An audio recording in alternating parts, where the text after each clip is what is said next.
¿Qué tal? Ya estamos en el tema 2, la construcción de los pilares con los cuales podremos reconstruir nuestra idea de la realidad. Los modelos. ¿Qué son los modelos? Vimos en la introducción una mirada general del panorama de este viaje y en el tema 1 nos detuvimos a reflexionar con mayor cuidado sobre dos nociones que seguiremos volteando de pie y de cabeza: los hechos y las creencias. Mi nombre es Luis de la Mari y tengo un doctorado en lingüística.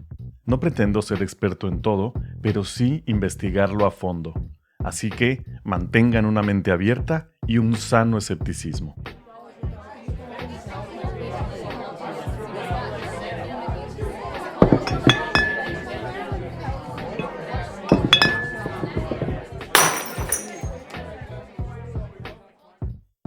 Déjenme antes que nada aclarar algo. La teoría y la filosofía son pasarelas de nombres y de clubes sociales y de variaciones de maneras de pensar y preferencias personales. Influye la política, la ideología y hasta la religión. Es una feria. No puede uno creer que las palabras van a ser consistentes todo el tiempo y no puede uno tampoco querer hacer listas de conceptos, de teorías, de perspectivas filosóficas y pensar que en algún momento van a caer en orden, como si fueran todas piezas de un mismo rompecabezas. Aunque en un sentido sí lo son, pero no están hechas para embonar juntas. A veces unas se traslapan, otras tratan de abarcar el rompecabezas completo, mientras que otras hablan solo de una pequeña imagen en la esquina del rompecabezas. Entonces, ¿cómo conciliar este bosque? Muy simple, no se pierdan en él. Y si ya se perdieron, sigan el río. Es decir, simplifiquen. Para bien o para mal, el pensamiento humano tampoco es tan original. Más o menos gira en torno a dos ideas. Hay gente que piensa que las cosas son tal como las percibimos y hay otros que piensan que son más de lo que percibimos, que hay algo más detrás de lo que vemos, oímos, gustamos, tocamos u olemos. Punto. Es más o menos ese, en términos generales, el panorama del pensamiento de la humanidad. Así que voy a seguir a Bernardo Kastrup en su artículo de 2017, Una solución ontológica al problema mente-cuerpo, y voy a hablar de tres modelos como si conjuntaran todo lo que se ha pensado en la historia de la humanidad, básicamente, y desde dónde se ha pensado. Fisicalismo, o lo que conocemos como materialismo clásico, panpsiquismo, o quienes piensan que todo tiene conciencia, hasta la más mínima piedra, hasta el más chiquito grano de arena, hasta el aire tiene conciencia. Y el idealismo, que voltea la tortilla y dice más bien, todo está en la conciencia. No tiene que tener conciencia para explicar de dónde sale, porque la conciencia es más bien la sustancia básica de todo. Déjenme, para introducir el tema, leerles algo de Bernardo Kastrup, esto de su artículo llamado Sobre la plausibilidad del idealismo. Dice: varias alternativas compiten hoy por el reconocimiento como la más plausible de las ontologías, desde el fisicalismo hasta el panpsiquismo. En general, estas ontologías implican que las estructuras físicas son el origen de la conciencia al tener propiedades fenoménicas, es decir, de la percepción, de la experiencia. No hay que temerle a la palabra fenómeno. Lo único que quiere decir es percibido. La ontología del idealismo, en cambio, implica que todas las estructuras físicas están contenidas o tienen su origen en la conciencia. Existen solamente como un fenómeno en esencia. No obstante, el idealismo es considerado como no plausible, particularmente por los filósofos analíticos. ¿Quiénes son? Pues son los que piensan que la razón y la lógica pueden explicarlo todo, aún en desconexión total con la experiencia directa con la que tenemos las personas todos los días. De ahí que digan que, por ejemplo, uno puede medir distancias astronómicas siempre y cuando en las matemáticas eso tenga sentido, o que aunque uno no lo vea, hay partículas subatómicas organizando todo el universo. Es ese tipo de pensamiento que reverencia a las matemáticas y a los números, pues difícilmente se conectan con la vida de la gente y que de alguna manera incumplen con el principio de la ciencia, que es informarnos a todos cuáles son los hechos y cuáles son creencias. La razón de que se venere tanto al fisicalismo, de que se venere tanto a este pensamiento de la filosofía analítica, es esta intuición poderosa, anquilosada, generalizada, de que existe un mundo objetivo, independiente de la experiencia del sujeto. O sea, que da lo mismo lo que yo vea, oiga, huela, toque, guste. Hay algo más, y aparte algo más esencial que mi propia experiencia. En este ensayo, dice Kastrup, argumento como esta y otras objeciones en contra de la plausibilidad del idealismo son falsas. Aclarando domingueras, en donde se trata de que nos apropiemos del lenguaje, nada de temerle, nada de guardarle un respeto imperial, es nuestro, así que si no lo entendemos no nos sirve. Bueno, pues estamos en la sección Aclarando domingueras, que creo que es súper apropiada justamente para lo que acabamos de leer y lo que corresponde a este tema. Tenemos que aclarar qué es ontología, qué es epistemología y qué es metodología antes que nada. En realidad es muy simple, son 3 niveles de la manera del proceso que seguimos para entender las cosas. Entonces, ontología es lo más fundamental. ¿Qué es o de qué está hecho eso? ¿Qué es eso? Pues aquello que esté tratando de entender. Puede ser desde el estudio de una roca hasta la comprensión de un sistema solar, pasando por la sociedad, las personas, la mente, los fenómenos biológicos, por ejemplo. Cualquier cosa es susceptible de ser un objeto de estudio, y cualquier cosa sigue estos 3 niveles o se puede ver a través de estos 3 niveles. Entonces, tomando como ejemplo algo concreto como el cuerpo humano. ¿Qué es el cuerpo humano? Sería la pregunta ontológica. Luego lo epistemológico. ¿Cómo lo percibo o cómo lo conozco yo y las demás personas? Bueno, pues viéndolo, experimentándolo, tocándolo, es algo que se puede tocar, a diferencia de la gravedad, a diferencia del sistema solar, a diferencia de magnitudes muy pequeñas o partículas subatómicas que pues realmente no puedo tocar, ni ver, ni oler. Entonces el cuerpo, en el nivel epistemológico, lo puedo conocer viéndolo. Es una entidad de la percepción, de la experiencia directa. Luego lo metodológico. ¿Cómo le voy a hacer para responder mis preguntas sobre eso? ¿Qué preguntas podemos tener sobre el cuerpo? Bueno, ¿cómo es que se mueve? Entonces, yo genero una serie de procedimientos para averiguar cómo es que se mueve. Y tal vez la respuesta es, hay un sistema nervioso que transmite impulsos del sistema nervioso central, del cerebro, de la intención que tiene, pues, quien está habitando ese cuerpo, por decirlo de alguna manera, quien ese cuerpo es, y esas intenciones se transmiten por los nervios, y los nervios conectados a los músculos que mueven articulaciones. Ese procedimiento es metodológico. ¿Cómo conozco el sistema nervioso para responder a la pregunta ¿cómo se mueve el cuerpo? Sería lo epistemológico.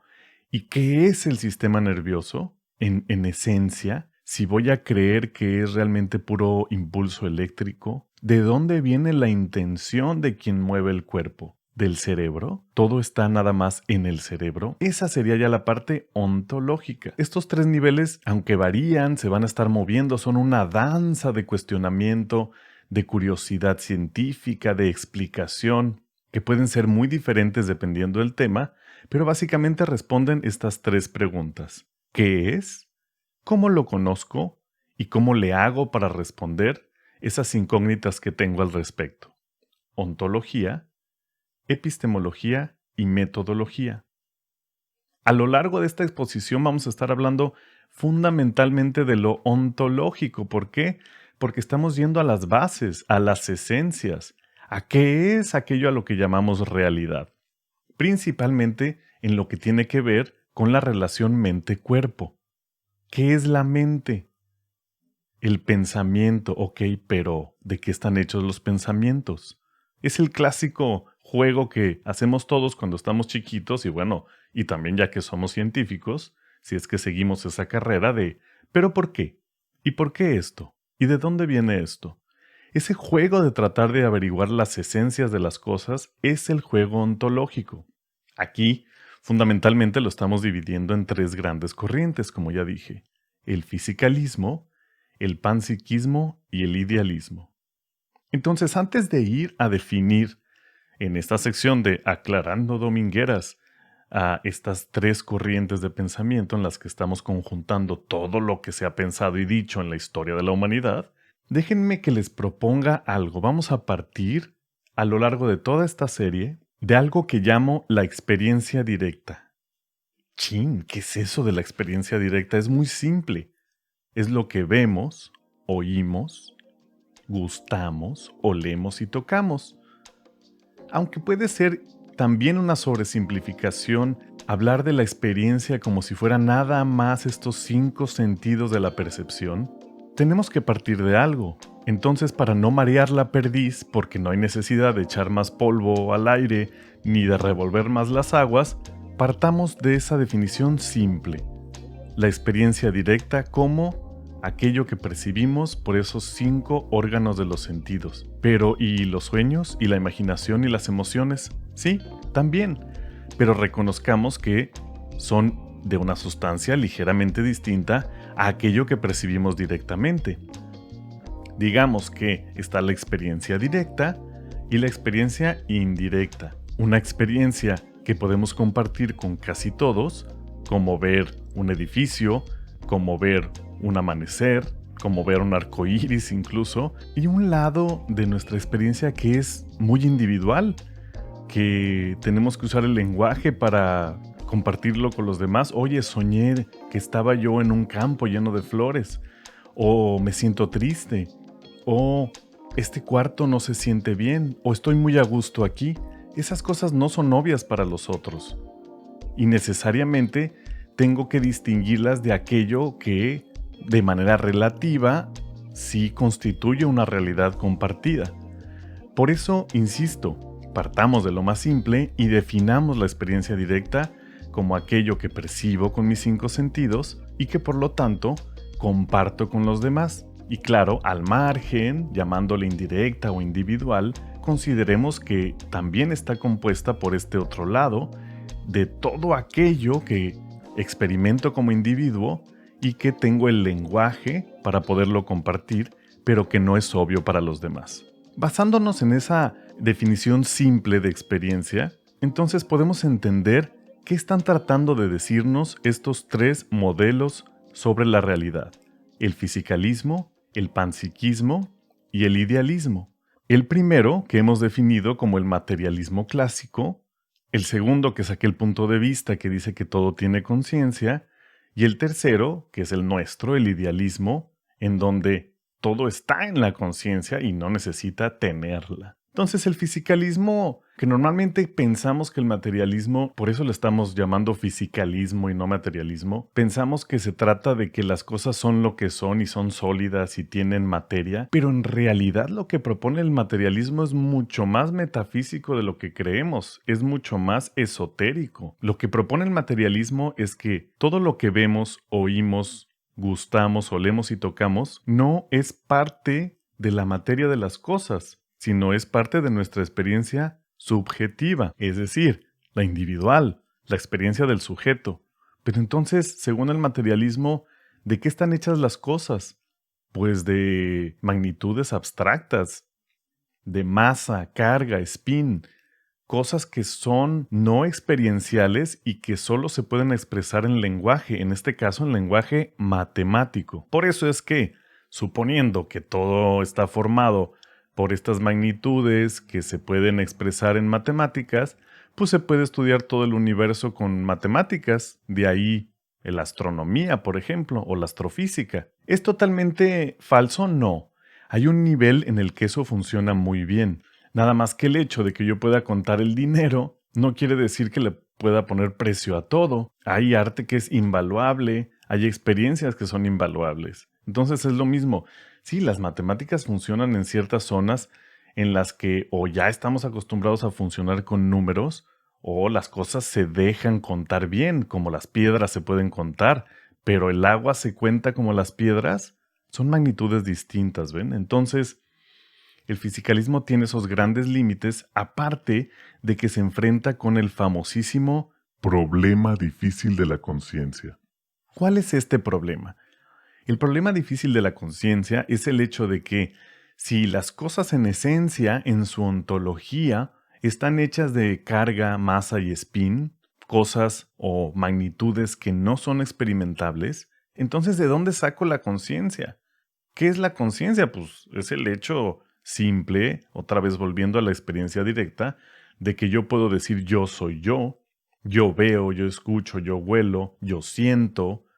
Durante mucho tiempo pudo haber sido despreciable, deleznable, marginable el hecho de que yo soy yo y de que cada persona puede decir que es y que siente.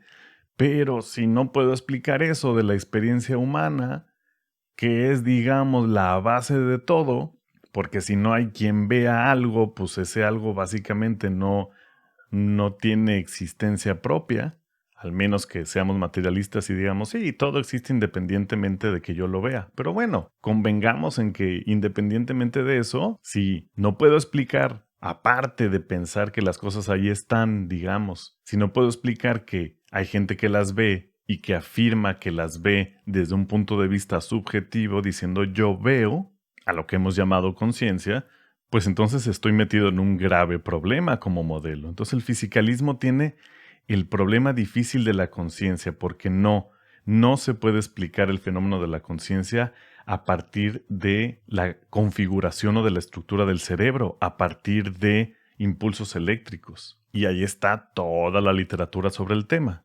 Por el otro lado, habiendo entendido ya cuál es el problema difícil de la conciencia, entendemos lo que trata de hacer el panpsiquismo. El panpsiquismo asume el materialismo, entonces dice, sí, allá hay cosas, hay un mundo objetivo y está formado por partes pequeñas que forman cosas grandes, y trata de resolver de alguna manera con una marometa científica el problema de la conciencia diciendo, bueno, lo que pasa es que todo tiene conciencia, hasta la partícula más pequeña tiene conciencia, y esas partículas chiquitas con conciencia arman cosas más grandes y el resultado pues es un cuerpo humano con un cerebro con conciencia. Fácil. El problema es que siendo una marometa pues es casi imposible explicar cómo se suman esas partecitas de conciencia formando partes mayores. Realmente no hay un mecanismo que nos permita explicar eso. Es nada más una marometa. Es nada más un salirse del paso, salirse del problema con casi lo que se me ocurrió, pero no es ciencia. No se basa en los hechos, como veremos con más detalle en adelante. En tercer lugar, el idealismo, pues no tiene ninguno de estos problemas. Digamos que su problema es no tener problemas. ¿Por qué? Porque si más bien lo que pensamos, en lugar de pensar que hay cosas allá afuera y que pues las cosas no son lo que parecen, sino son matemáticas, y entonces ¿de dónde sacamos la conciencia de la materia? ¿Por qué no mejor darnos cuenta de que en realidad es la materia la que viene de la conciencia? Es decir, la materia o las cosas son experiencias del sujeto consciente. Vienen de que yo veo, oigo, huelo, gusto, toco, más mis experiencias individuales como las emociones, los sueños, mis pensamientos, que no serán compartibles, pero son tan reales como todo lo demás. Las emociones, a veces más que los pensamientos y las cosas, son las que nos hacen responder de ciertas maneras. Son más definitorias del comportamiento humano que las cosas en sí. ¿Cuál es el problema del idealismo? Ninguno. El único problema es que no nos gusta porque no estamos acostumbrados a pensar así, porque tenemos instituciones, lógicas, maneras de funcionar, como el capitalismo, por ejemplo, como los proyectos de vida, como las versiones que nos dan de cuál es el propósito de la vida humana, que giran en torno al materialismo. Entonces es casi un compromiso dogmático. Dogma, acuérdense, siendo aquello que dicta la manera de ser porque sí, sin fundamento, una creencia dictatorial, una creencia impositiva. Eso es un dogma. Básicamente es un dogma el materialismo. No se basa en los hechos porque afirma que las cosas de las que están hechas las cosas, perdón por la paradoja, perdón por el trabalenguas, pero la esencia de las cosas, afirma el materialismo, no se puede ver. Y entonces, ¿es una creencia? ¿O cómo me lo vas a comprobar? Y no nada más eso, sino que pensar así me mete en un problema prácticamente imposible de resolver. ¿De dónde saco la conciencia? Es decir, el fundamento, el centro del universo de cada una de las personas que vivimos en este planeta, el que nos permite o la que nos permite decir yo. Habiendo aclarado todas estas domingueras, ontología, epistemología, metodología, como los niveles mediante los cuales conozco las cosas, el objeto de estudio en turno, en este caso, la realidad en general, por eso, como les decía, estamos hablando al nivel más esencial, y también habiendo explicado que vamos a basarnos en la experiencia directa para discernir entre este bosque de terminologías y de maneras de pensar que nos puede parecer extrañísimo. ¿Por qué? Pues porque nos saca la alfombra debajo de los pies para motivarnos a que pensemos más allá del frasco y tener espacio para reconstruir esa manera de pensar basada en hechos y no en creencias. Por último vimos fisicalismo, panpsiquismo e idealismo, que seguiremos discutiendo en adelante con mayor detalle. Nos vemos en el tema 3 y muchas gracias por escuchar.